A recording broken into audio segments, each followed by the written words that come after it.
How's it going, ladies and gentlemen? This is Steve from the 8BG. And I am his cohort. Uh, that's all I'm gonna say. Yes, it's Sterile. our star, Major No Fun, star No. of Twitch. Uh, Yeah, you got more viewers than me now.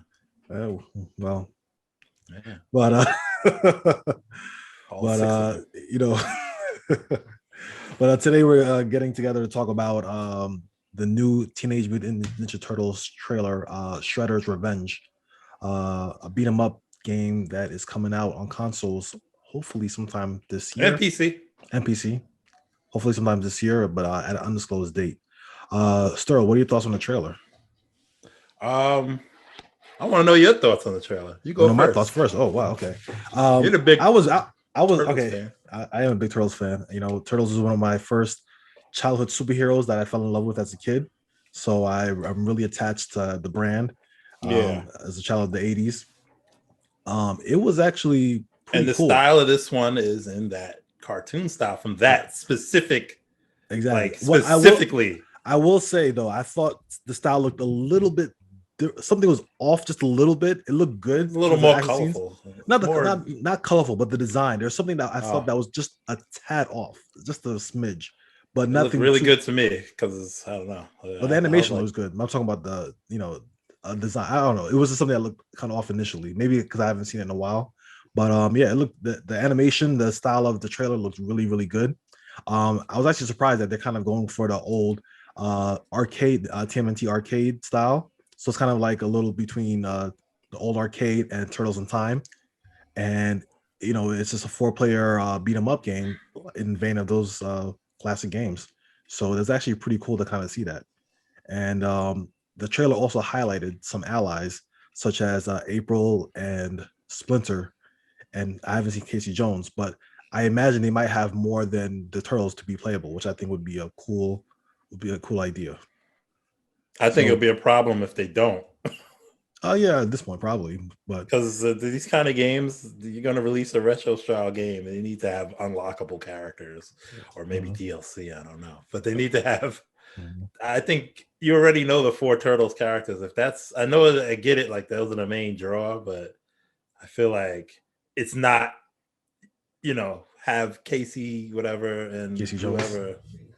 Yeah, just throw them in, make people happy. Yeah, definitely. I agree. It looks good. Like I like the idea, and also it's being published by Daytomu.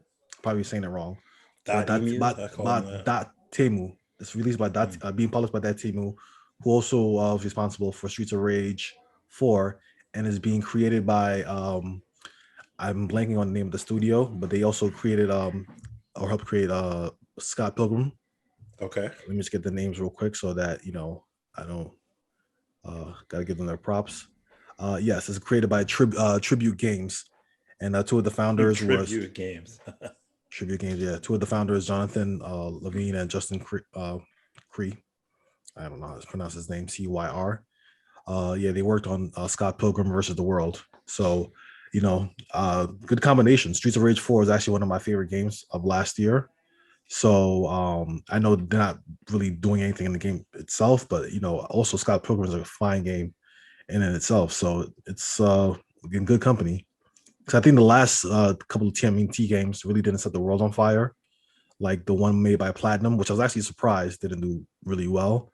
I don't know if you remember that one, but it's like something The like 3D one, yeah. Yeah, I remember. Manhattan. That's supposed to be like a beat 'em up, so that Hmm. didn't do good. And then what else was released? Turtles? I don't know. You're the turtle guy. Now you're making me the turtle expert. Well, Um, whatever games were released, they were, a lot of games weren't really well received. But this trailer, from what I've been seeing, a lot of people are hyped for it, and I think it's is probably going to be one of the most anticipated games of hopefully this year or next year. all right. Yeah, I saw the trailer and I was like, okay. First, I just saw a bunch of like cartoon animation in the beginning. So I was like, oh, they're going to show gameplay. And then they show you kind of enough gameplay to whet your appetite at the end. And it looks a lot like what a modern Turtles in Time would look like if you were trying to do a 2D animated like Turtles in Time. It kind of looks like that to me. Um, it's 4 players, which is cool. You get to stars all whatever favorite turtle you like. I I'm kind of part of me is conflicted because I don't know if I'm getting a little tired of this. They're clearly going for nostalgia, Nostalgia, right? yeah. Like, which is okay. But We had nostalgia sells though. Sonic Mania, we had Streets of Rage 4.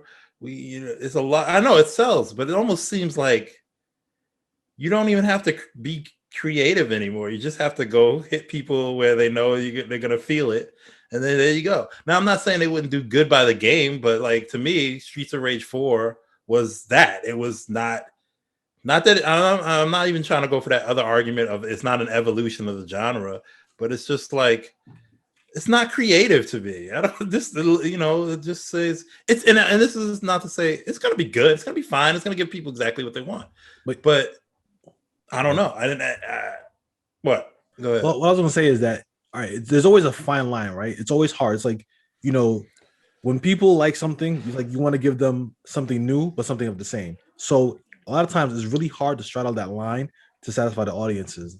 And of course, like as I mentioned, the last couple of Ninja Turtle games that were released really didn't really garner any attention. And I think the one that I already mentioned for the Xbox 360, that one just didn't go well. I think there's another Ninja Turtle games that I'm missing, maybe based off the Nickelodeon one that I didn't really watch.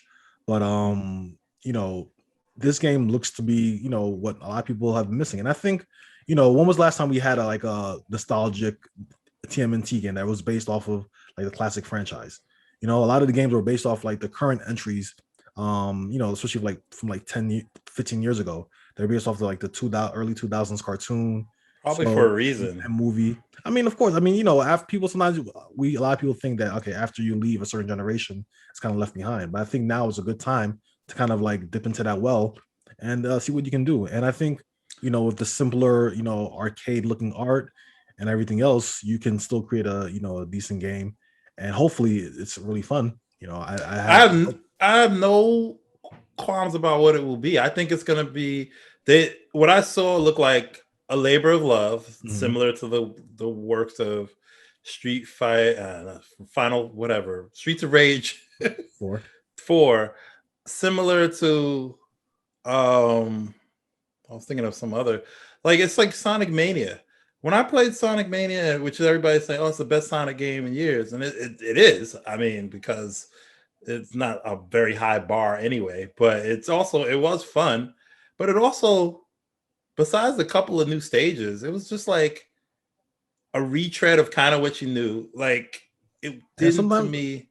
I mean, I know. I'm saying some games have the. I think. I mean, I'm not. I know. Nowadays, I think there's an over reliance on nostalgia. I just think that like it's just like, hey, remember this? All right. So remember Barry's? Games, what? All right. Besides the games you mentioned, what else is kind of coasting on like nostalgia?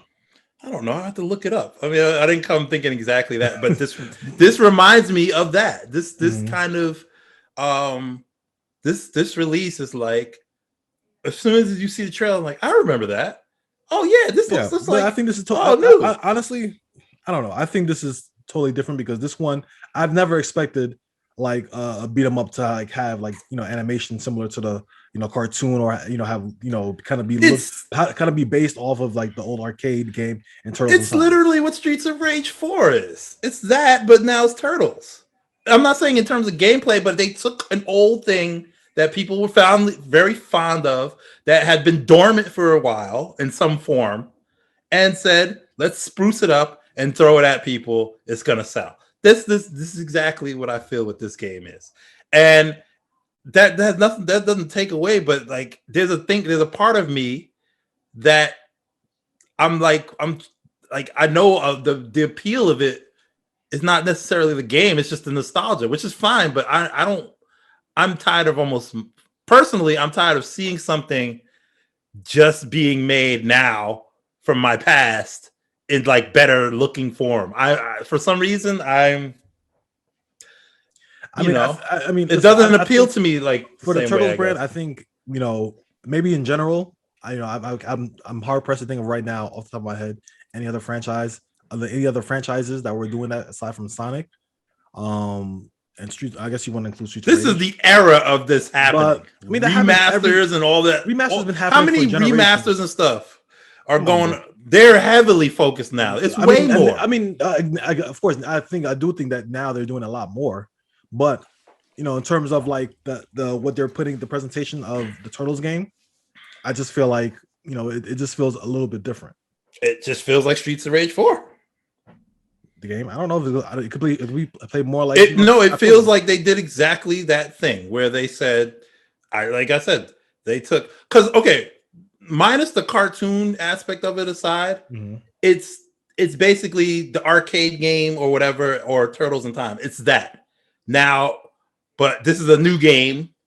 But we're appealing to that very old school style game that was made 20 years ago. That's what it is. They this is how you know that. When he threw the guy into the screen, right? That's like, remember that? That's and so that's exactly what to me Streets of Rage is in terms of right now Streets of Rage is the only one I can think of. There's plenty, like if I took the time to go look at it, I'm sure I can find plenty of these type of games where it's more of like, remember this instead of, you know, I'm not saying this is needed, because I remember the last Turtle game I bought and played and was very, very disappointed in. What game was that? Was the Turtles in Time remake that came out on Xbox. Remember that? Yeah, I remember that one. I don't know if you ever played that. I never played that one. I think it's delisted now, right? It was garbage. Yeah, it was probably delisted. I bought it. Me and a good couple of people bought it because we were like, yeah, Turtles, you know, remake of Turtles in Time and stuff. Like, this would have been a way better game if they made this 10 years ago. Like, that would have been great. But anyway, we bought that and it was a terrible game. So why was it terrible? Because it was Turtles in Time. It didn't play quite like Turtles in Time. Like, it wasn't. It played like they had the blueprint to make the Turtles in Time game, but it felt like a cheap knockoff. Like, the engine just felt kind of sluggish. It still had, it had the same gameplay. You still threw things into the screen and stuff. It just didn't. It looked ugly too. It was a 3D, but it didn't look nice. I mean, 3D always ages quicker than 2D. So, but this didn't even have to age. This was bad. We played it one time. That's how bad it was. We paid $10 for this game and we played it once. And then when they re-released the original arcade game, we went back and played that a lot more. They released the arcade game first, right? Didn't they do that? They might have released it. We might have went back to it after. Okay. It was just that. I definitely have the arcade game. When we played that one, it was ugly. It was just bad. It was not fun. It's hard to explain. I'll say this one looks good. I'm definitely willing to see, the outcome of this game. I'm excited for it. Of course, it's a nostalgia pull, but for Turtles, I'm gonna give it a chance. Like, I'm not worn out. I think that's kind of the cycle of life. Like, things come in and out, style, and things are re-released and this and that. So to me, I'm just I'm indifferent. I mean, there's, like you said, it's depends on how that nostalgia hits you. Like, I'm hyped for these old PlayStation games that are coming out next month that are 20 years old. They really don't do nothing new. They don't do anything new. But I know with those games, but it's different though. Those are remakes. Those are pure remakes, right? Maybe an enhanced that look a little different, right? This is a completely new game. This is a completely new game using the style of the old. Right. This is a completely new game. That's why I'm not like that's why I'm happy about it, because it's just like it's just the style that they're really copping off of. But it's gonna be hopefully an enhanced take on the beat 'em up genre. Yeah, just the same. Like I said, the game is going to be fun. And even if it's the same, as long as it's fun to play with 4 people and you do exciting things, I feel confident in this team. Scott Pilgrim is a fine game, and I think that I'm hoping that they deliver. This game's going to be fine. Like I said, even with my gripes about it, nothing in that trailer looked bad. It looked great. I'm saying it's just the idea that it exists for me. Which one part of me is like, I saw this and I said, wow, that looks good. And then as I thought about it, I said, this is that thing. Let me ask you a question. What Would you have been more excited to see a Turtles game that looked more like you see how the animated scene looked? What if the characters were just like that? Like kind of like Streets of Rage 4, how they're all animated. What if they're animated like that? How would you perceive it? How do you think that would have been perceived in the general public? Not like the old school Turtles in Time or arcade style. Okay. But it's the same design. Like it's not about the look. So it could have looked anyway. I think what I'm talking about is what it is gonna be. It's gonna be a safe. It's a very safe. You can tell. At least I'm assuming that you know exactly what you're buying with this, right? You like. I mean, I don't. What know. Do you? I know it's okay. I know it's a 4-player beat 'em up. I know it's a beat 'em up game, and they're using a look, but I don't. Besides that, I don't know anything else. Right. So when it comes to like, when it comes, okay. I'm not expecting it to do new things, right? I'm not expecting it to change anything, just because if Streets of Rage 4 is any indication, I'm not expecting it to do new things. I'm expecting it to be a very solid experience. I will say in Streets 4 defense, it does have very subtle, they're so subtle, Steve, that like, come on, bro. I mean, if you play beat 'em up, it's like you know how you if you're into fighting games, you really know the subtleties of a fighting game. So like even if it doesn't seem, I don't think it's. I know what you're saying. Mm-hmm. I wouldn't even compare it to a fighting game sequel in the way. But you know how characters can play a tad different, and if you're not really don't know like the difference between frames and all this kind of stuff. My argument will always be that I played Streets of Rage 4, and I had more fun playing that Streets of Rage remake thing that we did. I felt like that had more in it and more even that was exciting to play. I felt like the things that happened in the game, even though it took the ideas of whatever and just kind of, at least it felt like it took risk with the multiple paths and all this other stuff. So maybe this game, whatever. But I felt like that was a better Streets of Rage 4 than Streets of Rage 4 was. But I don't think Streets of Rage 4 is bad. I know I kind of harp on it, but I think it does have remake was more ambitious. It does have that first stage song to me. Still, oh god, I love it. Streets of Rage 4, it's so good. And I tried listening to all the music in the game. No, it's that first stage song. I can just listen to that on repeat, like I agree so much. And that's the other thing too. I hope the best thing that came out. I hope this Ninja Turtle game has is like they hope they still have that kind of like Konami style music, because back in the day Konami was killing it with the music. Like as soon as you say Turtles in Time, I already had that first stage in my head already. Like that music from the first stage. Exactly. And it's crazy. Like all the Ninja Turtle games, Big Apple, have such earworm songs. Like their songs are just so like from the NES game. Like every Ninja Turtle game I played, old school game I played, the songs were always good. The music was always good, and I hope they continue that tradition. Konami had the license, and Konami always had good music. The music was like so good. But no, like this game, I don't see this game doing bad. It'd be very disappointing if this game. I'm willing to bet this game will do gangbusters. No, I mean in terms of how it reviews. I think it's gonna review great. I think it's gonna. It looked good. I just something about it really just like, what it is to me. It's always like, obviously this is a small side project and stuff, but like, I don't know. I always felt like maybe it's not the time to take a Turtles game and be risky, because obviously that hasn't worked out. Yeah, I mean, obviously other games haven't worked, and like I said, the Platinum game, the Platinum TMNT game, I was excited for that. I'm like, oh, that's gonna be dope. Like 3D third person beat 'em up, with Ninja Turtles.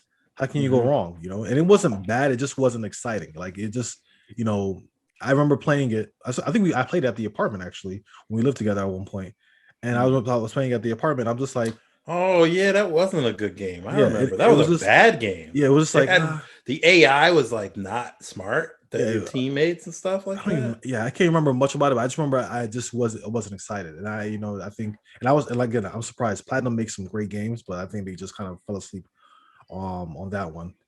Yeah, but you know what it is too. I think I'm not excited for a beat 'em up. I think that's another thing because it's like. Well, beat 'em ups are beat 'em ups, right? You yeah, just but come on. I walk to mean, the side, for Ninja Turtles A, game, B, A, I B, mean, whatever.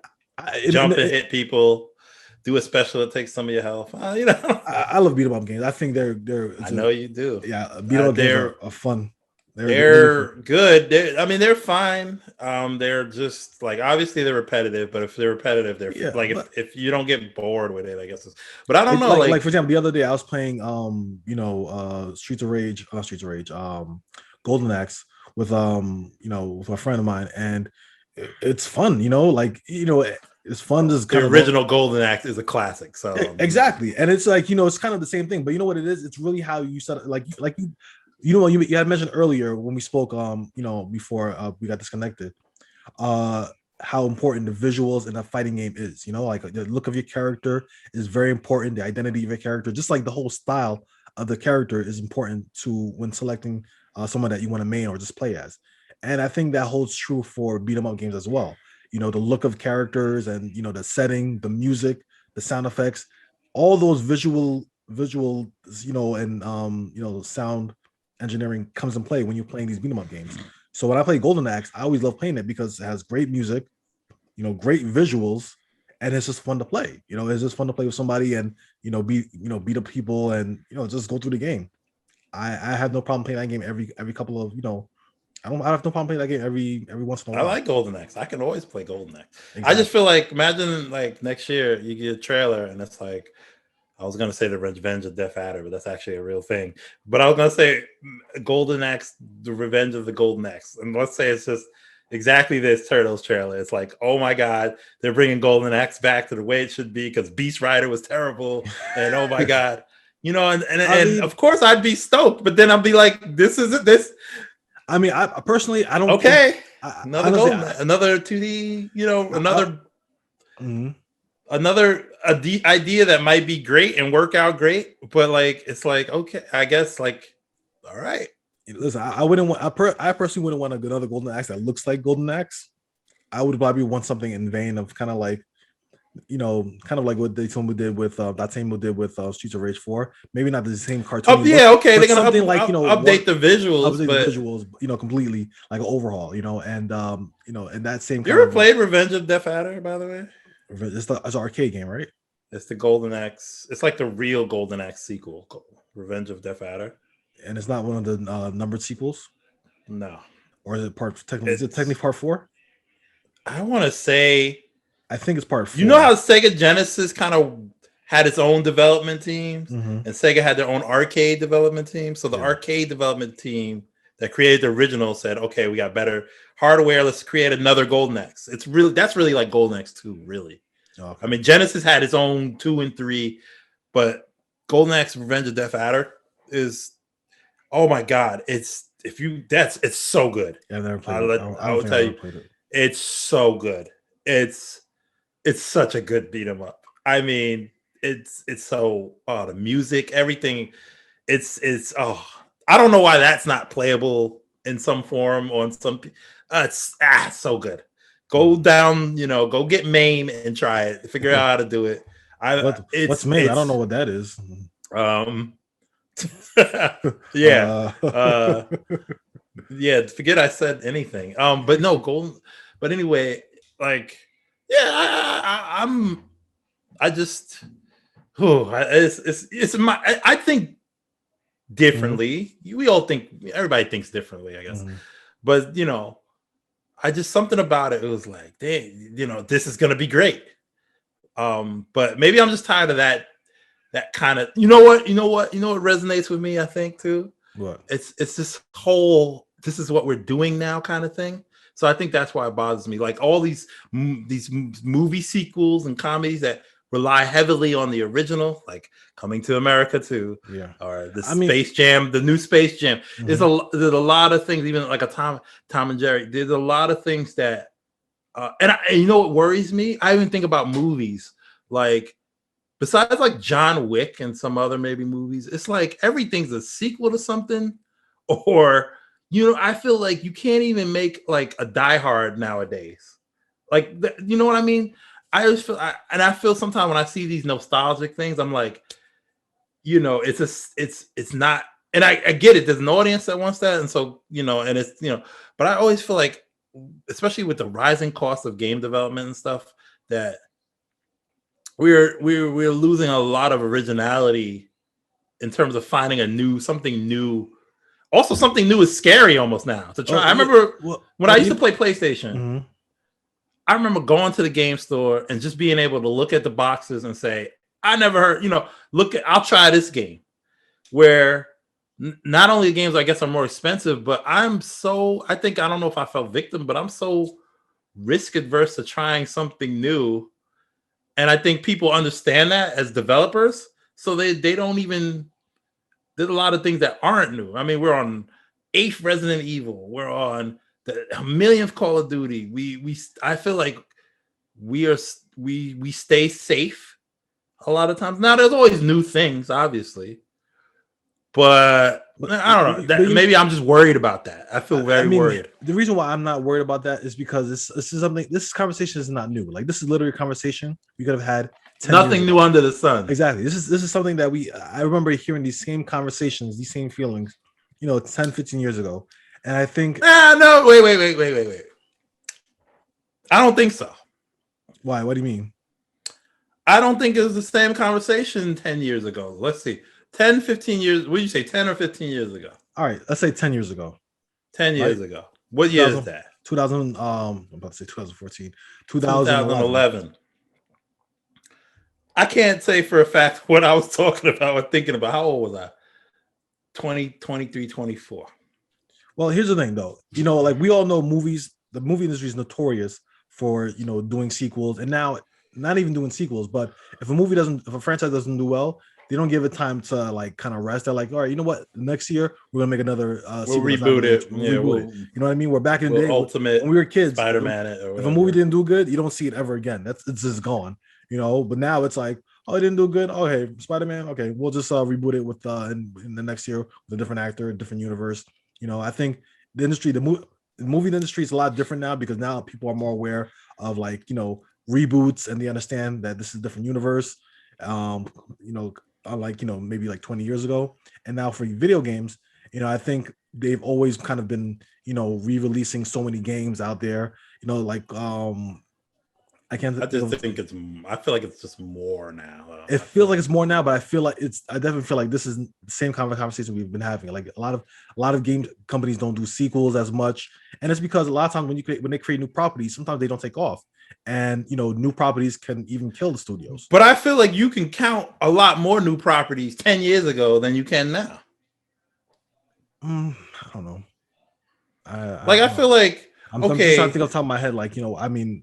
For instance, it's been rumored that the next Naughty Dog project is Uncharted 5. That's been rumored. Mm-hmm.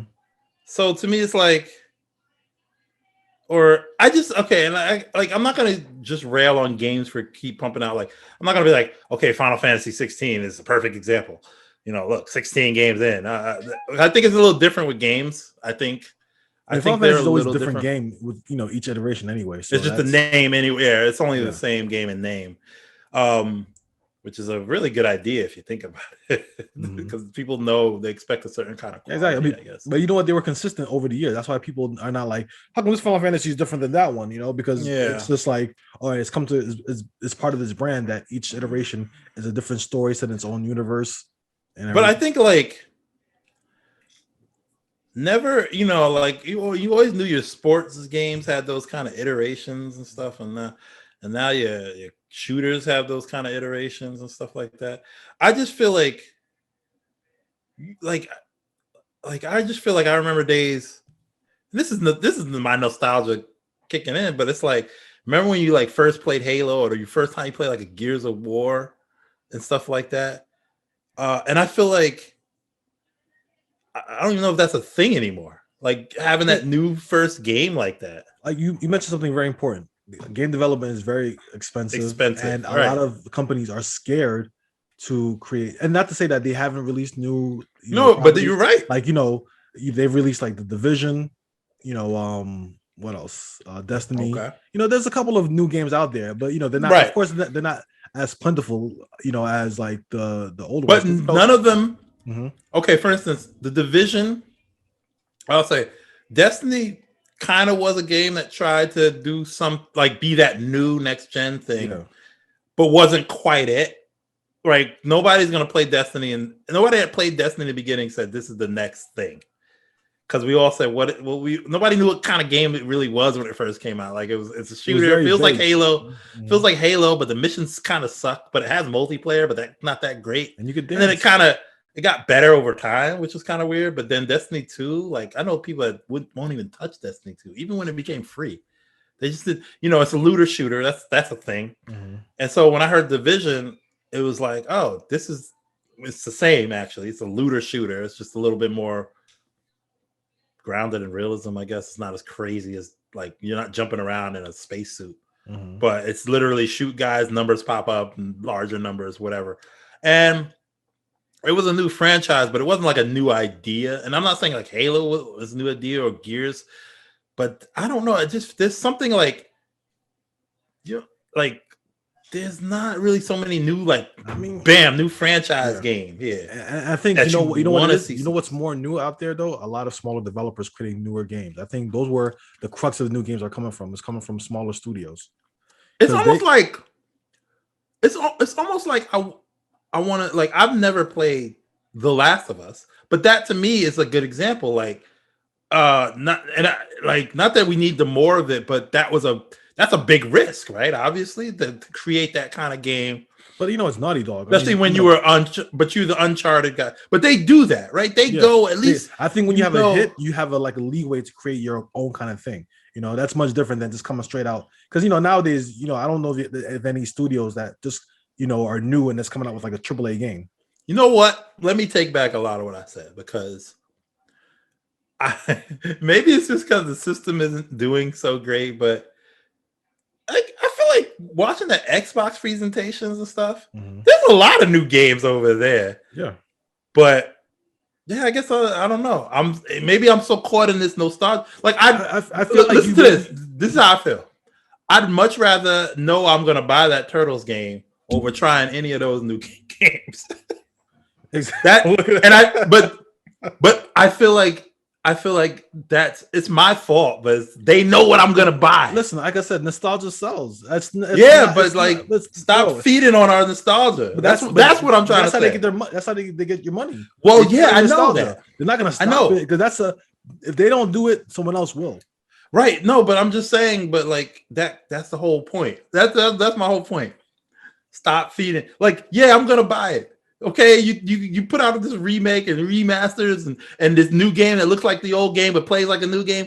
I'm gonna buy it. But you know what? But it leads me further away from buying other new stuff. I don't know. I don't want to. I'd rather not take a risk on a new game. I'd stay safe and comfortable with a game I know I'm gonna like. All right, so you're gonna like that Turtles game. I understand where you're coming from in that, but also too, I think what this leads to is that sometimes when these companies are able to release these nostalgia grabs, and when I say nostalgia grab, I don't mean it in a derogatory term. I'm not saying that's a bad idea, but I say it in a way where they know they're getting their audience hyped up because it's a familiar thing from their past. This could lead to other development and other things too. Sometimes, if it does well enough, they may be interested to do their own Golden Axe. They're gonna do Golden Axe back in the past. That's what they're gonna do. They're gonna. I mean, they went from Streets of Rage. Now they're gonna do this and then. I'll say that team in terms of publishing, they have been publishing a lot of nostalgic hits, right? Nostalgic stuff like Windjammers, Streets of Rage 4. I think did they do? So they'll probably keep up with it. They're good at it. I mean, as long as the games are fun to play, I'm not complaining too much. I do want to see. I do like bigger new properties, I mean, what bigger picture? We could have had this generation. We could have had a new property called Cyberpunk, right? In terms of game, it's not a new property in books or anything like that, but it's new IP for video games. As far as I know, right? Yeah, I don't think there's So that could have been one of the biggest hits out there, but of course Cyberpunk had its issues, and now it's kind of in a way faltered in a way. You know what I mean? Mm-hmm. So look at that. I mean, there are things coming out. Right, but it's and then again, it's the idea of taking risk for the real greater or playing it safe. And obviously, in a business, you most likely going to want to play it safe. You want to make money. It's the end of the goal. The goal is to make money. Sometimes the goal, I know these are artists and stuff creating their things, but let me ask you a question. Are you looking at like smaller studios too? What about smaller? I'm just looking at anything. Okay, let's look at the whole picture. Like these bigger studios are obviously pumping out sequels, remakes. You got Crash Collection, you got your Crash 4, Crash Spiral Collection, and this is not different. Crash 4, it's PS2, like Crash 1, but now it's new. But it's not different than the PS2, GameCube era, Xbox era, because there were times where they were releasing like compilations for Mega Man. What else? So many different games that were really compilations for. Like I remember the PS2 era was notorious for like but back then in the PS2 era. PS2 era is similar to me to the PlayStation era, where I could go into the store and just buy a game because like it just I looked in a magazine and I saw this game and it looked like something I was interested in, or I don't know, like it had colorful. The game escape was a lot different back then too, So that's what I'm saying. A lot of smaller studios could release their games on like as a and companies were more willing to take risk, like a Zone of the Enders or something. You know what I mean? Like. There was a lot, like Konami's not even making games anymore. They just make soccer games and stuff that's pachinko and easy things. But also too, in that same time too, where there were like original games, you had games remakes always coming out. You're always gonna have that. I'm not trying to take away that, but I think there's much more of a play for your nostalgia. I think there's a bigger play than there ever was because I think it's everywhere. It's like. And I mean that's what a South Park episode a couple of years ago, the member berries. I don't know if you ever seen it. I've seen it, and it's right. That whole idea is, to me, it's like, hey, remember this? Hey, everything to me is almost like, hey, remember this? It's like I'm not making these things, so I can't say, but it's like I just feel an overwhelming lack of creativity going forward with game creation. That's what I feel. I feel overwhelming like lack of creativity. And that's not to say there aren't good games. There's new games all out. There's interesting games, but I feel like the bulk of it is this nostalgic feeding. You remember this? Even Halo Infinite went looking like a Halo 1. So what about Ghost of Tsushima last year? Ghost of Tsushima. I'm not saying those games don't exist. That's there. There's games out there. I'm not saying that they're not, but I feel like there's just a lot more focus on the nostalgia. I think a lot of all right. Here's the reason I'm going to presume the reason why I feel like that is because a lot of the games that can pull in nostalgia have more money in terms of marketing. They're putting a lot of money in marketing to get this game, out in everyone's eyes and ears, so they know the game's coming out. Let me see something. All right, so I'm gonna just look up randomly top 10 game sales of 2020. Best-selling games. All right. Of course, the number one. All right, let me read you right now. I'm gonna go down a list of PlayStation 5 games. I just typed in PlayStation 5 games. Mm-hmm. I'm just gonna read you what comes up. Madden NFL 21. The top selling of what year? No, this is just PlayStation games. I'm looking. If I'm a guy that just types in PlayStation games, this is what you're gonna see.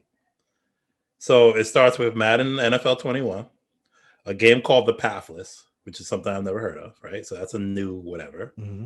Well, it's not. Far Cry 6, Demon's Souls. Remember that? Lego Skywalker, Lego Star Wars, the Skywalker saga. Grand Theft Auto 5, Sony's Marvel Spider-Man, Override 2 Deluxe, Assassin's Creed Valhalla, Sony's Sackboy, Warhammer, Mortal Kombat. You're just talking about games that are being released on PS5, right? I'm talking about games that are being released on PS5. Mm-hmm. The Returnal, Hitman 3. So let me just looking. I'm just looking at a different list of games. Mm-hmm. And a lot of them are like, there's not, to me, it's not new. So many of it is just nostalgia sells. That's probably not even nostalgia. It's just all right. So right now in my hand, creativity. I have the list of the best top 20 games of 2020. Right? Top 20 games of 2020. So we have number 1, Call of Duty, and this is from this for your research games Beat. Venture Beat. Okay. All right. So number 1, Call of Duty Black Ops Cold War. No surprise there. Number 2, Call of Duty Modern Warfare. No surprise there either. I'm actually still surprised it's still up there, but a lot of people do like Modern Warfare more than Cold War, from what I've heard. Number 3, Animal Crossing New Horizons. Another sequel. So we have 3 sequels so far. Madden NFL 21, 4. 5, Assassin's Creed Valhalla. 6, The Last of Us Part 2. 7, Ghost of Tsushima. 8, Mario Kart 8 Deluxe. Wow. 9, Super Mario 3D All Stars. 10, Final Fantasy 7 Remake. 11, Marvel Avengers. 12, Marvel Spider-Man Miles Morales. 13, NBA 2K21. 14, Super Smash Bros. Ultimate. 15, FIFA. 16, Mortal Kombat 11. 17, Dragon Ball Z Kakarot. Number 18, MLB The Show. 19, Cyberpunk. And 20, Tony Hawk's Pro Skater 1 and 2. So we essentially have a list full of 85%, or maybe 90%. No, you said it, 85%. 85%, I think it's 85%. 85% of the games are some sequels. kind of established franchise. Yeah. And, you have Ghost of Tsushima, Dragon Ball Z Kakarot. I'll include that as a separate franchise because it's not based off a game. I mean, is it based off of? It could be based off. That's true. I think it's an established franchise. You already know who's going to buy that. Exactly.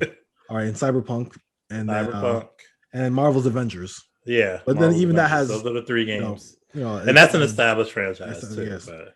So it's really Ghost of Tsushima. So it's really and Ghost of Tsushima 2 also is benefits from being made by a well-known studio. I mean, maybe to us gamers, I don't know about anybody else. No, but they could have. I'm glad they made that instead of going making Sly Cooper 6 or whatever. Sly Cooper and Tsushima. But, and I'm not saying I understand. I mean, 10 years ago, that list would have been Call of Duty again and Grand Theft Auto, and it would have been. Let's put that to the test. Let's see what 2020. Let's see top games. Let's see what it is. 2010.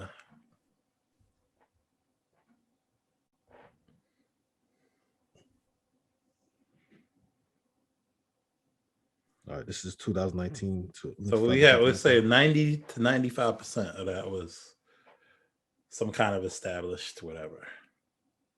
Okay, so I only have the top 10 list for 2010, but this is from CNBC, and here we go. So the number 1 game that was of 2010 was Super Mario Brothers Wii, new Super Mario Brothers Wii. Okay, 14 million copies. Interesting. Number 2, Call of Duty Modern Warfare 2. Number 3, Battlefield Bad Company 2. Final Fantasy 13. Wii Fit Plus, so one original game. God of War 3, number 6. Number 7, Pokemon Soul Silver version. Number 8, Wii Sports Resorts, a sequel. Mass Effect 2, number 9. Number 10, Pokemon Heart Gold version. Do you only have top 10? And then let me see. Yeah, the only top 10. Let me see. Best selling video games 2010. Let me see. That was weird. Mario was. I mean, let me see if I can get another one. But let me see.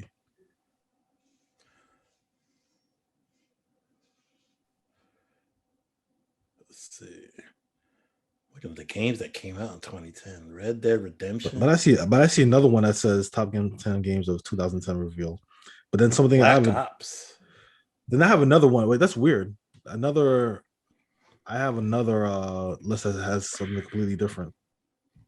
I should look at the dates on these. Because this is from CNBC. This one came out 2010. This one came out June. Oh, so far. Okay, you know what? It's not the entire 2010. It's half of because it came out June 10th. So let me look at another one. So ignore that list I just read because That one is just listed Good half the job. year. Good job. You're My killing journalism.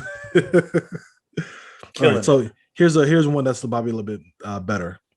All right, all format chart. So this Is is this selling? This this is is top like best selling. selling games of 2020 revealed, and this Okay. is. And let me just make sure this is not like UK or something like that. So, all right, this is from Digital Spy UK. What's UK? Oh, this is from UK probably. I don't think this is like. Whatever, it's fine. Yeah, but that's not gonna be accurate though. I mean, I'll tell you what it says. You know, it says yeah, just tell me what it says. the top 10 games of 2010 according to UKIE, which is probably just maybe for Britain. Call of Duty Black Ops, number one. Mm-hmm. 2, FIFA 11. Mm-hmm. So that's definitely UK. Yeah. Just Dance, number 3. 4, Mm-hmm. Red Dead Redemption. 5, Wii Fit Plus. 6, Just Dance 2. 7, Assassin's Creed Brotherhood. 8, Wii Sports Resort. 9, Halo Reach. And 10, Battlefield Bad Company 2. It's only 10 still. Okay. So it's the same thing, but I'm still not feeling okay. Because here's the difference too. 10 years ago, there wasn't First of all, not that they didn't exist, but they're not like they are now. Indie development is so much more like. There's a lot more smaller projects I feel like that come out now. And I think that's where the bulk of like the creativity comes from. No, that's true. That's true. I don't know. I'm just so this is what I'm talking about. And part of it's me taking I'm not as much of the risk taker when it comes to playing games because maybe my time is more limited. Mm-hmm. But it's almost like I recently one of the most impactful games I played years ago, which I will always say has always been Undertale, which was an indie whatever kind of game, and it's more like that sometimes it's cool to go to games to feel like familiarity, right? That's a selling point. Yeah. And it sometimes takes a big risk to play a game that isn't going to be this nostalgia trip, but then ends up being like an experience. Games are experiences, of course. Yeah. So sometimes when I see a nostalgia game, it's almost like doing a drug or something you've done before. I don't know how to, or drinking. You're gonna get good off that alcohol, but it's not nothing new. And let's say it's the same drink in a new bottle or from a different company. Or somebody just like that drink, what it does for you. Just like me, when I go out, if I order a drink, I'm like, let me get old fashioned. I know exactly what I'm getting. Let me get just regular Jack. I know there are other drinks out there, but sometimes I'm just like, that's my comfort drink. And there's such things as comfore games. I know. Yeah. I'm just saying, in my opinion, I feel the more reliance, or at least like you said, even it could just be an advertising thing, but I feel an over reliance on that more when I see announcements like that. That's what I feel. But those announcements, like I said, budget, marketing, that's the whole point to get that stuff out there. I'm pretty sure there's a lot of games that we probably haven't even thought of. There's a lot of games that I'm every time I'm thinking, I'm like, what's the hottest game right now? Valheim or something. You ever heard of that? Valheim. It's a game. No. It's this new survival game that looks really original and really new, and it's doing crazy gangbusters on Steam. Mm-hmm. I'm just not a survival. I've tried playing survival games. I hate building things, and but this one is really taken off. There's I know in the bigger scheme of things, there's a million games out there. There's new games, new franchises being made, but it's when it comes to what I see, I feel like more. It's just I feel like this whole nostalgia thing. Because usually when if it's playing on nostalgia, they usually have it's got to be advertised. It's got to be advertised really well. So that's the whole point. So that's just the way the business works. And I have to understand too. We're I consider myself a gamer. And not only a gamer because I like playing games, but I'm also interested in the industry and things like that. And a lot of times, gamers like us or people like us will be more into in tune with what's going on in terms of certain releases. But if you're maybe you're not into the industry or you don't look up video game news. A lot of times you rely on like just commercials or just like ads to kind of like get you to know something's coming out. It's like, oh wow, Turtles game is coming out. I didn't know that. Like you'll just see like a big splash or like something trending or something like that to get your attention. So, we have, we're more willing to look into other titles than maybe someone else who business. Yeah, it's like savvy or not savvy, but so much dedicated to the gaming genre. Someone could just have PS5 just to play Madden or like a game that they played a while back and they just played like once or twice, but another game comes out, they see it's like Call of Duty, in space or whatever like that, and they want to play it. So I mean, it's like all businesses. Like you're gonna have those. There's always, FIFA, Madden. They're not going anywhere. That's gonna be a yearly those are thing. mainstays. Call of Duty is. I mean, you've even the reports where they've discovered that like in Madden, was it Madden 21? There's like posters in the field that say Madden 20, like in the game. That's how cut and paste the game is. That they didn't even fix. Because they know the in-game assets. Because it doesn't matter. They know they're going to sell this game. They know their crowd. They know that some of the people who play it probably won't even notice it. They'll probably complain about it, like, "Oh man, look at that!" But they'll still play Madden. They'll still buy it. They'll still buy it. They don't care. And that's the only game. Sometimes that's the only game certain people buy. You know what I mean? Like they buy Madden 20, 21, and it's just like, all right, time to play again. And that's it. Or NBA 2K. I have friends who have Xbox Ones or PS4s or PS5s or whatever. And no, it's strictly a 2K machine. Maybe they might venture off to something else every once in a while, but it's 2K all day. Yeah. It's just it shouldn't be depressing, but somehow it makes me depressed. Why does it make you depressed? I feel like this is just the nature of the business. I think I don't mean I have to sit and take it. I think it's the evolution of the business. And of course, back in the day, you couldn't rely on nostalgia like that. You really have to be innovative. It's all about innovation. But I think now the innovation's really in like and not really the games, but mostly like hardware. You know what I mean? Like, now, a lot of companies are looking to do VR, Switch. Like, for example, here's a game that I didn't mention before. I've been playing recently Ring Fit for the Switch. And it's really fun. Like, it's a really, fun. It's very simple. You just, have a ring that you attach a Joy-Con and you attach another Joy-Con to your leg to keep track of your body. And you just follow the direction. You do the exercise and whatever, and it counts your calories.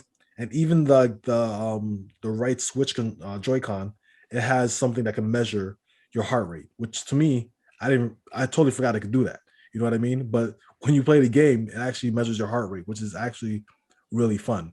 And I don't know how well Ring Fit did. I don't know if it sounded like it didn't. I saw the commercials. I remember it. Remember it? I don't know how well it did. I don't know how well it did financially, but I thought it was a great idea, and it's actually pretty fun. And after I play it, I'm like, I'm trying to get everyone else to play. I'm like, hey, you guys, you come over here. Want to play a little bit of it? It's kind of fun. This is kind of cool and neat. You know what I mean? So I think it's really innovation now is really not so much on games, because I think we're going to be having re-releases forever. You know what I mean? Like, what happened? I think part of what I'm also saying is even not even just say a re-release, but the innovation, I think that's the word that I feel might be the lacking part. Oh, yeah. So that's, I think, is what's depressing. So let's even take games in the same series. I don't care if they make sequels to that, but if they do innovation within the sequels, then I'm more like, okay, they're doing something. Even if it's an established property, they're switching it up. I think that's why the nostalgia thing bothers me more, is because, and granted, like I'm assuming like that the change that game that the turtle game that's gonna come out will be very good, very well done, but will be very, like, I keep using the word safe. Yeah, I mean, some games sometimes you play it safe. Sequels sequels. It's like every Gears of War game plays it since safe. Gears of War 1 has been safe to me. I've played Gears 1, I played Gears 2, but no game impacted me like Gears 1, but I can't say that for every like Halo game because I think like, or I think like I just feel like some people, I don't know. I just you know what it is. It's a hard line to really cross because a lot of times, especially for game developments, you want to cater to your same audience who bought the game. Like Halo 1 sold gangbusters, and Halo 2, it just all it did was improve on the graphics and other little things as well. It And did also, very minimal things, but the they gave online you play was a big thing. online play, dual That wielding. was huge. I mean, it went because a lot of people did Halo 1, but we didn't really do a lot of Halo 1 multiplayer, but we did Halo 2 was multiplayer. Yeah, exactly. So to me, that was that was new. But Halo 1 is also known for its multiplayer. Like it is because people had to do LAN parties. Yeah, had and LAN stuff parties, like that. And it got really big. But we never did no LAN parties, so that wasn't the thing for me. But Xbox Live was a thing, which was okay, but really got really good, I think, with the sequels, obviously. But you see what I'm saying? Like, they improved on something, and also they received backlash for the campaign. Halo 1's campaign was well received, for the time, and then Halo 2's campaign received some backlash from fans only because of the story choice, exactly. So I don't know if that was necessarily because of the development or it was a choice, a narrative choice is the backlash of a cliffhanger. Nobody likes cliffhangers. Yeah, I mean, but they want you to get that next game. But what was I saying? I forget some Gears of War. I think that it's a tricky line because you do not want to alienate your fan base. You want to do something new, but sometimes you don't want to spin the wheel on top of its head, and then people just don't like it. For like example, Final Fantasy. I mean, Final Fantasy's had. I mean, you probably have more experience with Final Fantasy than I do. So, what games do you think that kind of like fractured their fan base in that when they try to make 8? After the big game that was 7, I remember a lot of people were like, a lot of people's first Final Fantasy was 7, and so when they went to 8, and 8 didn't have any of the same characters, but also 8 was just a very different game. Where so much so 9 played it a lot more classic with the like more in terms of, but every Final Fantasy game is very much different than the previous, even since the original Final Fantasy. Yeah, so every game was different. I think maybe for fans who, Final Fantasy 7 was the best-selling one at the time. So a lot of fans probably weren't familiar with Final Fantasy, so they find out the hard way that each game is different. And sometimes you learn just like, okay, this is in a different universe. This is not the same. You know what I mean? Like, all right, and some people didn't, learn it the hard way. Yeah. But it's always a fine line to when straddling franchises. Like for example, Gears of War. Gears of War. I have a friend who loves Gears of War. He's a big Gears of War head. To this day, he still plays Gears of War 3. Like he loves. I like Gears 3 a lot. Yeah, he loves Gears 3. Even though he has Xbox One, he still plays Gears 3. Every time I look on Xbox, I see him playing Gears 3 online or whatever. But I remember Gears of War Judgment came out, and Judgment wasn't a full-fledged sequel. It was kind of like a side thing.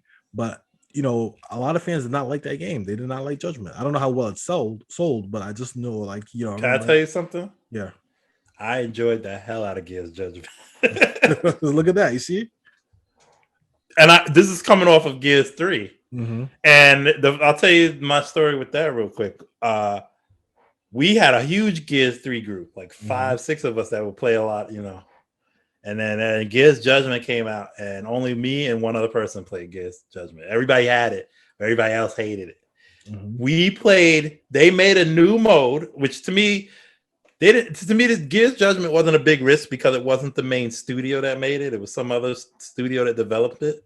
So they had the kind of ability to do whatever. So they made this Judgment mode. Like the story was kind of whatever, but actually it's one of the only other Gears games that I actually played the whole story of. I don't even know why. It wasn't even that good, but I was able to do it. But they had this, the multiplayer was based around a new mode that's similar to like RTS games, not RTS, but like the Dota, where you level up. It's one side versus another, and the other side plays as like the Locust Horde, but the Locust Horde had all these different characters you can use that cost like money you have to earn while playing. Mm-hmm. And you can get the big crawling things and play as them and stuff like that. So it was very different and very weird, but like it was very fun. It was just that it was very hard to convince people that like the standard Gears of the running, shotgun gunning, and all that to try this new mode out. This Judgment mode was so much fun. It's more fun than I had in any other Gears mode of multiplayer. Now I'm not the Gears guy. Like I'm sure Gears guys was look at me like I'm like, look at this loser. Like liking that, like no one can, but you know, and I don't know, but it was different. I was tired of playing Gears 1, 2, and 3 multiplayer, running up, set map, all these weapons. You're just gonna get owned by kids so much better than you anyway, and kids are all bouncing all over the place. So you know, so playing this new mode, which it was just fun. And that's the trick. I mean, you know, sometimes you do things like, you know, you either play too safe, like, you know, it's always a fine line. So I definitely don't envy these companies when it comes to making these decisions. You know, again, going back to Streets of Rage 4, you know, we felt we played it safe. I like that to play, you know, I still liked it. I still enjoyed the game. And you know, I wish there was more that could have been done. But, you know, of course they played it safe because, you know, again, you want to try to recapture that fan base or still hold their attention and still try to, you know, put your little touches but don't rock the boat too much. You know what I mean? Or else, you know, people will just be like, I'm not effing with this. This is not what I remember. Maybe I'm just more mad at myself in terms of like, here we go getting into psychology, but it's like, I know I'm gonna buy that. I saw a Turtle game and I was like, I'm getting this. Like, cause I know Steve's gonna get this, and but why so I'm gonna get it. What? Unless the game looks really bad, like unless you see, because you know sometimes you look at a trailer and you can form an impression, and then something doesn't look good. Like, okay, this looks like it's about to be really crappy. You can kind of like, you know, have your impressions on that. But to me, it looked like it would be fine. I want to be person that I guess I want to look at a game and say I want to take a risk on this game, and I feel like I don't look at games and say this looks good, I'm going to take a risk on it. I'm more in terms of saying this is a sequel to a game I know, and I'll take a risk more. I just feel like, okay, you're not going to catch me buying. I'll tell you, to me, one of the last big franchises I took a risk on, not knowing what the fuck I was getting into, and that was The Witcher 3, which I will now talk about. You know me and The Witcher. Yeah, you love The Witcher. Yeah. Right. And I didn't know anything about Witcher 1 and 2. I had Witcher 2 and I played a little bit of it. And so it was okay. I didn't love it. But and Witcher 3 was one of those games that took a long time to find its audience. It didn't do gangbusters right out the gate, but it sold consistently well over a long period of time. And word of mouth, people like, what is this? Well, blah, blah, blah. But since then, it's like, for me to take a risk, I know which games I'm going to buy, right? It's remaster here, maybe sequel to this there. But in terms of taking a risk, like a new franchise, or even if it's established, like I played Dark Souls 3 for the first time. And like maybe like 2 years ago. And it was very, the Dark Souls, very hard, very, of course. But it was, and I don't know why I haven't played more, maybe because I'm in fear of how hard it is. But it was so much fun. It was a risk, and the only reason I bought it was because I got it free in one of my humble bundles, so I had it. I was like, I'm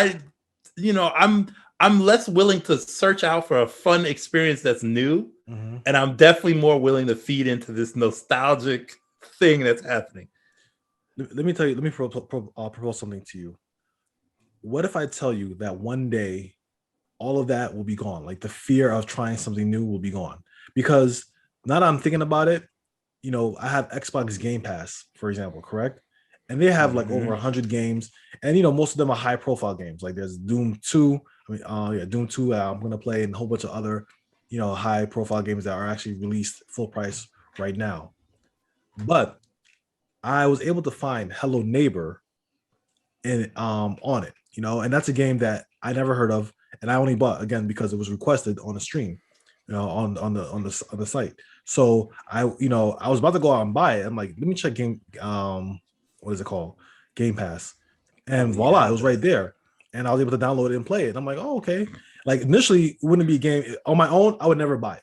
If it wasn't for, the fact that someone requested it, I would have never bought it.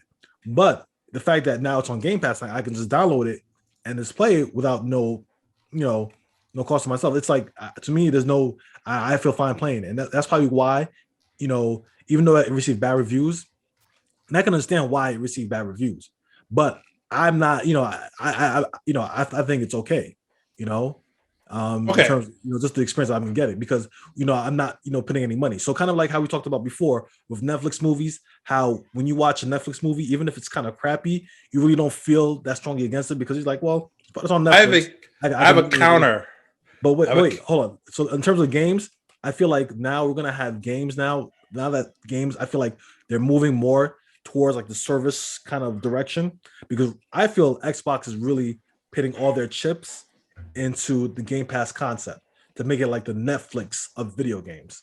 So once they do that, and you can download whatever games you want, at some point, as I mentioned before too, I've played Amazon Luna where it's kind of like the Stadia where you stream games from the service. Once everything, in the next maybe 10, 20 years, once the connections are more solid and whatnot, you'll just have a library of games that you can play and you can play any game that you want. And they'll be, of course, varying qualities. So that idea of feeling scared to try out new games kind of won't exist anymore. Okay. Can I say where I don't agree with that? All right, go ahead. Why don't you? Okay. So, they aren't free. You are still paying for something. You're paying a monthly fee, right? You're still paying for something. Okay, but there's other things that you're still paying for something, right? Here's the other thing. It's not necessarily the money that's the issue. It's the time. It's your time. Your time is precious, especially is much more precious as you get older. You have less time to spend playing games. You just do. You have work. You might eventually you'll date or whatever. Some people may work for a living doing it. They can play more. I know I can't. I can't play as much. So I'm worried about how much fun I'm going to have or what I'm going to do with my time now. So obviously when I see something that's familiar that I know I'm going to have a good time with, I'm more willing to do that. I've had Game Pass. Game Pass has been offering a lot of games for a while. A lot of good games for a while. A lot of full price games. And I still didn't try a lot of them. First of all, it's overwhelming when you see how many there is to try. Yeah, of course. Then, that's a whole nother conversation. But I didn't end up trying a lot of them because I'm like, what game did I play the most on Games Pass? Halo Collection. Because I knew what that was. I haven't played all the Halo games in it. Obviously, I didn't play Halo ODST or whatever, but I knew what that was. And I knew I would have fun playing that instead of like, I tried some games. I tried, what's the pirate game? I tried that. Sea of Thieves. I tried Sea of Thieves.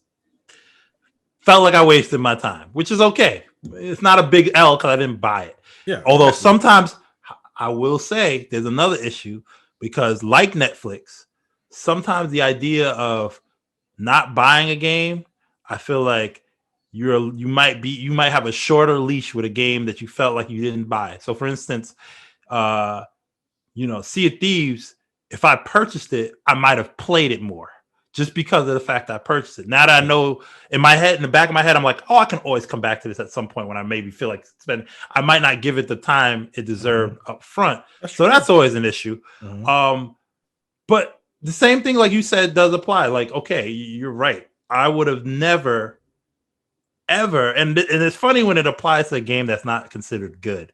But I would have never, ever, I never bought any Crackdown, but I played Crackdown 3 from start to finish. A game that I'm never going to purchase. But part of the allure was just hearing how bad it was. So I don't know why that attracted me to play it. But I played it and I damn well beat it. I played it all the way to the end, which to me, it might have been bad, but I don't know. Sometimes, good enough certain games, that's why, ratings is just like, its ratings are opinions. I mean, ratings are opinions. And when I was younger, I used to use ratings because, back then when I was a kid, I had limited income. So like, I just couldn't buy any old game. You know what I mean? So when I got limited income now. I mean, I have limited income now, but if I wanted to buy something, not that I have we have to be wise. I know what you're saying. You know what I mean? I know what you're saying. But when you're a kid, when I got the internet and I had limited income, I remember I was on GameStop every day reading every review because before I bought a game, I'm like, I gotta see what this review says to see if it's worth it. That's how I used to be when I was a kid. I used to be like, okay, let me read this review and see what's going on, see what they say. Okay, if they talk about the game and I like it, I'll take it. And then sometimes too, even if it got a average or bad review, I might get it based on my experience. Like for example, WCW World Tour. I think on GameStop that GameSpot, excuse me, on GameSpot that game averaged like 5.6. So it was like mediocre or average or whatever that was back then. That's like 20 years ago or so. But the reason why I got the game was because in my class, when I was in 6th grade, so we had like a fun day or whatever like that. Someone bought the N64, bought WCW World Tour, and we were playing in class. We had so much fun, and I'm like, this is just really fun. Like, I was my first wrestling game I ever played. Well, not the first one, but the one I really enjoyed. And I said, you know what? I had so much fun with that. I want to buy it. I know the review said 5.6, but I'm like, I had fun with it. Let me play it. And I still have fun with it again because, I played it at home. My cousin used to come over. We used to play it all a lot. So just based on the interactions I had with the game, that's the first kind of like one of the few times I really ignored a bad review and I just bought a game because it offered me fun that I enjoyed and I liked it. And I said, F it. I actually, you gotta. I mean, so it's like when you don't try out something, you'll never know. Sometimes you take the word of something and then you just be like, well, this so-and-so said it's a bad game. So you know what? Let me stay away from it. And it's done in a way to save you money and time, especially when you don't have a lot of money, especially during the time when when I only receive games during Christmas or my birthday. You know what I mean? So until I started working. So, those opinions are important. But I think at the same time too, once you don't have like, that's, skin in the game, or you can try out something before you buy it, which is why I think demos are really popular. You kind of lose that kind of like inhibition to feel like adverse to it. Like I can't try it out. You know what I mean? Go ahead. No, I was just gonna say, it's just the way I guess things are. Like I used to not be so attached to reviews. I would used to just buy a game if the pictures look like something I want to play, I'd go get it. How old were you when you thought And that? Anywhere between 6th grade all the way up to like maybe before I started working. I don't know, maybe even when I started working. But then there was once internet became more prevalent. I remember sometimes loving a game and then looking at a review of it and the review trashed it, and I'm like, and then a lot of times too, even magazines, they'll look back at their old reviews and say, well, this guy got it wrong about this game or something. Yeah, it's and sometimes it's sometimes no, it's always opinion, and but sometimes it's like it's hard to get away from these opinions only because sometimes especially when it comes to a game review, when like you said, you use it to judge on how you're going to spend your money. You don't want to waste, because there's no bad feeling like really paying a lot for a game. Yeah, and like, just being just it, even if it's like okay, it's one thing, but there's times you buy games. I remember, that system that happened to me a lot, the Dreamcast. I purchased a lot of Dreamcast games where like I would play them only because I had them, but I was so like disappointed. Like Time Stalkers and Cannon Spike. There was this game that like looked, Dreamcast was the next gen thing at the time when it came out. So I was just buying things. There were some great games, of course, but like, and I remember just getting these games and like just that ugh feeling of like, man, especially when it's your new shiny system and you just that's what I liked about GameFly when I had it. With GameFly, it was kind of the same thing in a way, like kind of like the Netflix model in a way. Like you can order games, and then play it and then return it. They still have GameFly. Oh yeah, definitely. The only thing that I hated about GameFly was that you could not like the very popular games that are going to come out. If you don't get in queue first, like somehow be like the first one, you won't get one till like after the hype dies down or like months later. But what I liked about it was that it made me try out games that I would have never tried, like Resistance 3. I played that, loved it. The first Resistance because it was a PlayStation and I had a PlayStation and I needed a new. Exactly. I was like, okay, I need a new game. I needed some game that was exclusive to PlayStation. But definitely Resistance 2 was. I played it. I played Resistance 2. I think I didn't play 2 or 3, but I know I played. But 3 was actually pretty decent. I like 3, and And then also I play some other games, but with GameFly, you can just play games, and if you don't like it, bring it back. Like a game that I was disappointed with was Dead Island. I don't know if you've heard of that game. Yeah. It was like that zombie game, and I played it. And I'm just like, I'm not having fun with this game. I don't know what it is. This game was not fun to play, and I tried to give it a good shake, and I'm just like, I don't like it. But I was happy that I'm like, you know what? Let me just send this back to GameFly and get the next game in my queue, and I'll play that. And I like the fact that I didn't just have to spend $50 and just have to be disappointed with a game that I'll never play again. You know what I mean? So I think, we're heading towards a future where that's going to be more common, where people can just try all type of games and not have the fear of like wasting their money. And I think it happens nowadays, a lot nowadays too, because I think there's so many smaller games that people can just kind of play online for free, or for a small fee. So I think we're also getting like a different generation, right? There's never really been free games that you can literally play for free and get whole days of worth of gaming out of it. Exactly. Like, something like Fortnite, I would have never imagined like just a free game like Fortnite, just like that's still around, making more money than, and it hasn't died off. Like people make fun of it online. Like, people hate it.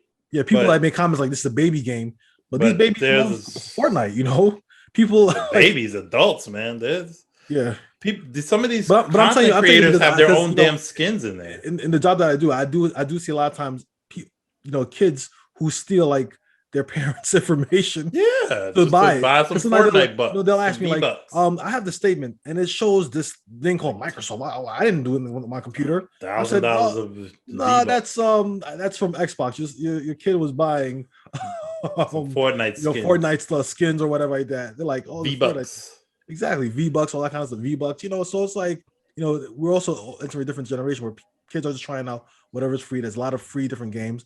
I was going to mention earlier today, like Roblox. That's a free-to-play game too, where you can just do whatever you want in it. You know what I mean? And now it's to the point where it's on the on the stock exchange. And I don't even know how the game works. I've never played it before, but I just hear that it's like a game where you can just do whatever. Build the avatar. Build the avatar. Oh, actually, you can program. I think you can program games in it, like in some way. Like you can, but there's also like you can just be in the world and play games. And I saw my niece playing. I didn't know what was going on, but she understood it though. So imagine she grows. I'm sure if I wanted to understand it too, right? I just looked at it. I'm saying that, but you know what? But you can. I'm sure you understand it. But I think so for those who are playing games for the first time, and it's a free game. You know what I mean? Like, especially if you're playing with your parents' phone or you're playing with an iPad or something like that, and just looking for games. Because a lot of these kids too are finding games on the iPhone stores, app stores. You know what I mean? Like, kids are just looking for free games just randomly. The app store is a whole nother thing. Yeah. So it's like, there's so many different ways to reach out. Get games. Let me before we end, because we've been going on for a lot longer than I ever thought we would. We were supposed to just talk about Ninja Turtles, but it was a good conversation. But when you talked about GameFly, it reminded me of this thing I tried out called GoozeX. I don't even know if you ever heard of this. Never heard of GoozeX. So GoozeX was kind of short. It was short for the name Goods Exchange, but it was like a gaming service that this was around like the PS3 days and stuff, where you could put up a list of games that you wouldn't mind sending to somebody to play, to keep. And you get, when your games, when you put them up and the games get demanded, you send them out, you get like tokens or something, which can be used to get a game from somebody else that they have on their list. So it was just like a trading service that worked through online. So I tried it. It was weird. I sent away a couple of games and I got a couple of games in return. One of the games I got was a game that I don't even know why this is like when I was more willing to try a game, which was Darksiders. I remember that for Xbox. Right. The PS3. First Darksiders I played on was a PS3, and it was kind of, it wasn't bad. It was like nice Zelda, but it was a Zelda clone, but really kind of, it was a little difficult. It was hard. I know that. But I was kind of, but I'm just thinking of like playing a game I never would have tried in a way of that trading. That was so weird. When you just mentioned GameFly, it just kind of reminded me of me doing that for a little while. And it wasn't super popular, but one of the guys that podcasted, that I used to like the old podcast on One Up. Was it One Up? No, it wasn't One Up. It was Joystick. He just talked about how he all the games he wanted to play, he just did Goozex. He just traded and got the games. So I tried it and it worked. It was interesting. But that shit won't happen this kind of days. I don't think now. I think we're too advanced for that. Too advanced. Right, that's exactly what it is. Is Goozex still available? Hell no, I don't even think. Let me look it up. See if you never know. It still might be. I don't even know how to spell it. Goozex. Okay, Goozex was an online trading community established in July 2006, which allowed people to trade video games and movies in the United States. Goozex used an internal point system as currency and worked as a middleman, matching buyers and traders instead of actually. So you would send it to somebody, actually, just send it to that person, you know, and then you get like kind of that online currency depending on the game it was. But Goozex shut down December 31st, 2013. Since the funds necessary in running the site are being held. I don't know. Damn. It was, that was weird. Well, you know, it's now a chance to buy the domain again. Maybe you could come up with a different system. start another Goozex. Yeah, Goozex Plus. I tried typing it in, and it brings up a website in some language that I am not sure what this language is. It's probably going to put something on my computer. Let me exit out. Trusted ball agent and ball gambling site. Well, it's trusted, so you can continue browsing. The first word is trusted. You know, when it says trusted, you can trust it. You just trust it. All right, let's get out of here. We've been talking long. This was I think this that was 8BG. This was better than this is probably better than the cast we did before you got connected. Yeah, maybe. But we still got to talk about that other stuff, Mortal Kombat again. Yeah, definitely. We'll probably do a separate cast for Mortal Kombat sometime this week. This was a bullshit cast, right? Not a bullshit, but we was just bullshit. Yeah, I mean, I think we got a mojo going after a while. We just need to warm up. So, well, thank you guys so much for listening to this 8BG cast episode. Again, if you like this video and others on our channel, please like and subscribe, share, comment, do your part, and we can continue to grow. We trying to do more things for you guys. And every time things are coming, I know things are coming. Things are coming. And if we hit certain milestones, I also mentioned in a live stream. If we hit certain milestones, subscriber milestones, we'll take in more requests.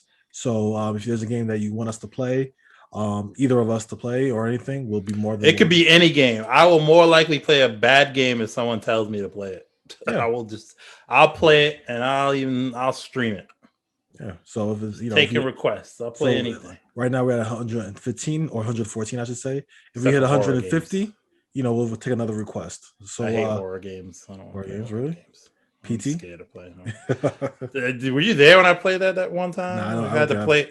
Oh my god! I played in the apartment, right? In the apartment, yeah. I think I saw you. You might have not been. You might have moved out by then, but.